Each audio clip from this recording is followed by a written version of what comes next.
Недавно на новом канале Комитета Башкирского национального движения «За рубежом» вышла беседа Руслана Габасова с экономистом Рамилем Вагаповым об экономике Башкортостана и России. Я недавно смотрел данные по тому, как экономика Башкортостана выглядит по сравнению с другими регионами.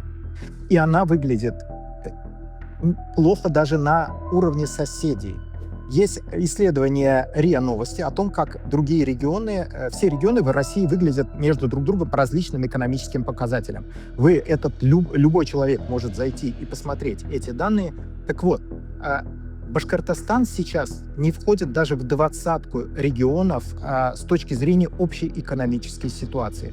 По некоторым показателям, например, по рейтингу регионов по доходу населения Башкортостан занимает 65 место. По рейтингу регионов по уровню благосостояния семей 27 место.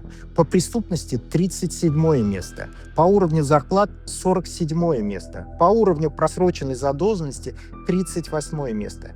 Это рейтинг, на основании которого федеральные власти, Москва, оценивает руководство регионов.